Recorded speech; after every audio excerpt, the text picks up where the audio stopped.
Thank you very much, friends. We are again chasing our time.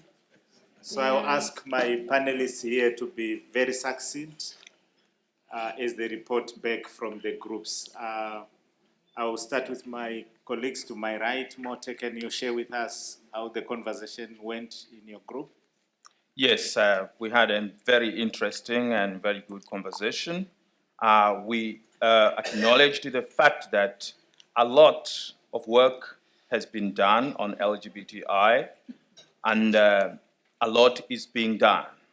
And this is the moment. It's the Kairos moment for the production of resources that will deepen our engagement on the issues of LGBTI. Resources, theological resources, especially to engage with the churches. So this is one of the point that we made. And we see this as an entry point in our engagement with the churches if we can develop the kind of resources which will articulate, which will express the kind of things that will enable us to dialogue with the churches, to dialogue with religious leaders.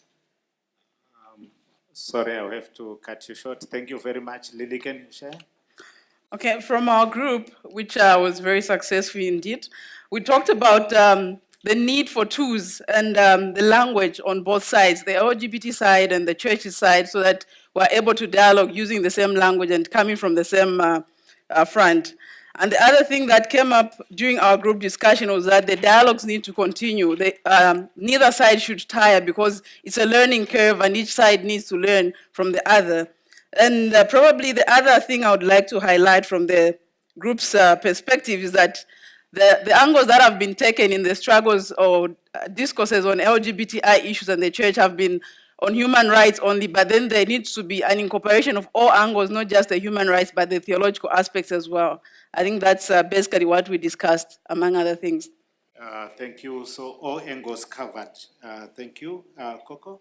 Yeah, thank you so much for giving the share. Actually, in our group also, we've seen that we are on the right direction. However, there's still some gaps that we still need to cover.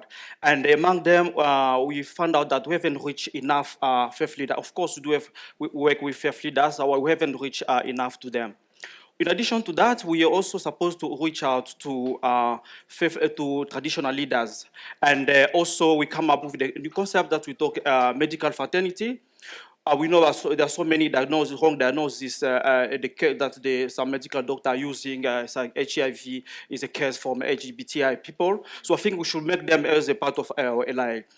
Another point that we identified that which is very important is lack of data and the lack of coordination. We think that we are organizations that are doing a lot of very good work, but there is a lack of coordination to know who does what and how we can use those information to share together to see what is relevant and to see how we can come up to a broader and efficient action. And lastly, we touch also another aspect with regard to queer theology. Theology that we have is theology that have been imported actually to Africa. And yet Africa needs now African queer theology, indigenous theology. That's what we need. And finally, part of another issue that's come up in our group is that there's a group of, we call it angry LGBTI or angry lesbian. Some faith leaders, they fear to engage with LGBTI, so these people are angry. We can go there, they can come up with different topics. And particular to that, we say that we can't make assumptions. We need to go to them. They've been very good, positive practice that we've done in the past years and just be successful. So we also need to go to all those avenues. Thank you very much. You were very strategic. You said finally 3 times.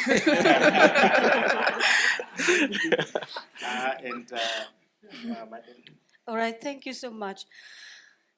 The big thing is that we need to be more organized. We are doing things, good work wherever we are, but we are not coordinated. And so we can't see exactly what we are doing. So basically, all of us felt that we need a coordinated response. We need to be more organized. And we know that opposition is organized. They are sophisticated in what they do, and we are not. And there's no reason why we shouldn't be. So we need a coordinated body in response that can be a central space for connection for all of us, that can be the collection point for existing resources, because there's a lot of resources out there that we know, and then we know also of organizations and places that there are no organizations, but they need this material. So we need to have this collection point where we can go and find what is available, and we don't have to reinvent it. Also then to serve as a dissemination point. Very important also, we need a centralized database of what we are doing out there, who we are, what we are doing. Most importantly, our communication strategy, not so much internally, but externally. And that has to do with how we respond to what the opposition is doing. So we need to be careful that we have a well thought through communication strategy, and that we are proactive in how we communicate, and that we are sophisticated and innovative in how we do that. And it was acknowledged that it will require technical expertise, it will require resources, much more that we have at the moment, but that shouldn't stop us, and that will not stop us. And then one big thing, that can really push us into action and that can really bring a little bit of radicalism in what we do is a campaign, a regional campaign. And what should this campaign do? This campaign should first of all speak with one voice. We have the HIV/AIDS campaign as an example, where everywhere we go across the world, there is one message. That's what I want to say. We should have one message wherever we are. We should be proactive and consistent and nuanced in what we are doing. And one important thing that we can do with this campaign is to force the church to take up again issues of social justice. We are not talking much about that, but we are getting very stuck a lot into the issue of sexual and identity politics. This is one opportunity that we can use as an entry point to the church, where we say the church needs to look at, it's not just about homophobia, it's about other social justice issues that the church has a responsibility to take the front lead in. And also that we remember that the church is not out there, we are also the church. We are the church. Thank you, Madeleine. I'll have to ask now from the colleagues in the house. I can see we'll take 3 and then conclude this session. Thank you very much for the rapporteurs. I want to concur on the issue of social justice. On the 3rd to the 5th of March, we held a regional seminar which was addressing issues of discrimination and violence directed to people who are seen as having a sexual orientation, gender identity, and expression that is different to the heteronormative one. And the reason why we then adopted this term, sexual orientation, gender identity, and and expression, is that we're trying to move away from the labels LGBTI, and also looking at discrimination and violence, because violence is in many forms. It is violent when an LGBTI person goes to a health center and be kicked out or be discriminated. it is violent that as an LGBTI person, you cannot be employed.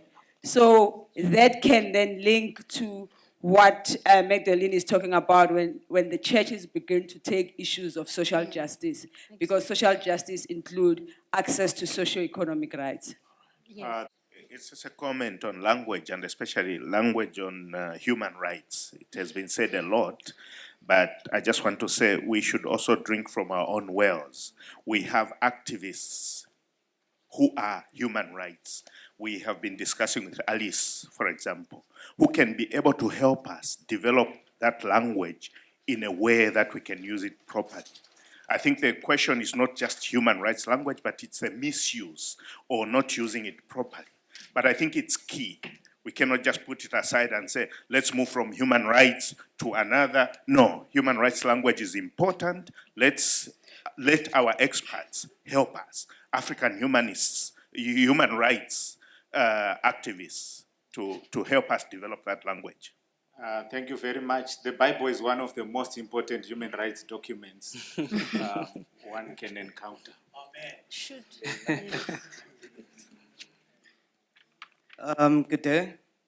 My name is Lilian, well known as Lee. I'm also representing an organization called Parents, Friends, and Families of South African Queers. What I'd also like to add on to the first campaign that I'd like us to have is to have gender non-conforming bathrooms in the churches.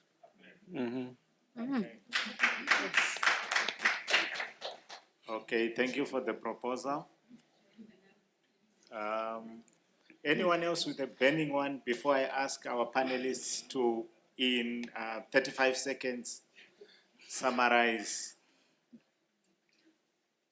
Thank you.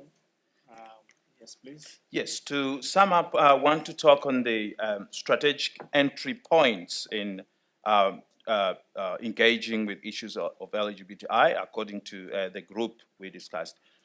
We very much felt that the Bible is an entry point, and therefore it can help us to bring together the Bible and human rights in that way. And then the convening power of the church to create space, safe spaces for conversations. But we need to know, where do we start? And we touched on the issues of human justice. We touched on the issues of violence, gender-based violence, and violence against the LGBTI is also gender-based violence. So we touched on that. So these are the kind of entry points we think we could also engage in. In our group, we talked about the very presence of LGBTI persons in the church, as a very positive and a very positive thing that can be enhanced for the future discourses around LGBTI. So their very presence should be used in the quest towards LGBTI rights recognition. And the other thing that we talked about in our group and that we find very useful is that there's need for liturgy, Bible studies, as well as probably poems, prayers around LGBTI issues that clergy can use and the churches can use as tools for them to further the agenda of LGBTI. Yeah. Yeah, thanks so much. In conclusion, we do that say that in our approach, we don't want to leave anyone out of in our approach. That's why we came up with the for what we said yesterday. Parents of LGBT should be included, especially parents of intersex and transgender. Most of the time we do other things, but we forgot those two. Also, we should focus on we come up with an idea to do a follow-up with regard to data sharing of information. And Jean, we thought that it would be a very good platform that you can use. Jean is there, the Global Interfaith Network. We can use it to share the information and to convene other gatherings so that we can share the knowledge that we have.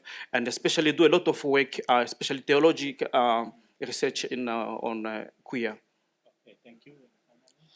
Yeah, I want to end with what we've said as the importance of building a strong movement. And that And who is that movement? It is us, it is our allies, it's our parents, it's our, and our friends. And this is what we really need to put some effort in.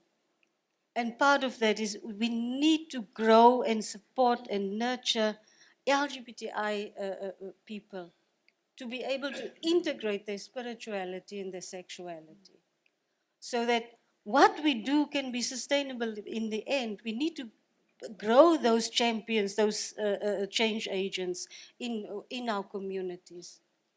And Mr. Simelane also pointed out the importance of supporting the parents of LGBTI children. And Gift also mentioned that point. He also made an example of what is happening. And we all have examples like that. And those are the people that is part of this movement that we need to build. Those are the people that we need to nurture and need to support. And our other allies, our clergy allies, I feel there's also a gap that we don't really give a lot of support to those allies, and they can also, they also sometimes are in isolation. So those are people that we need to engage, to focus on, and to make, and that they should be our concern.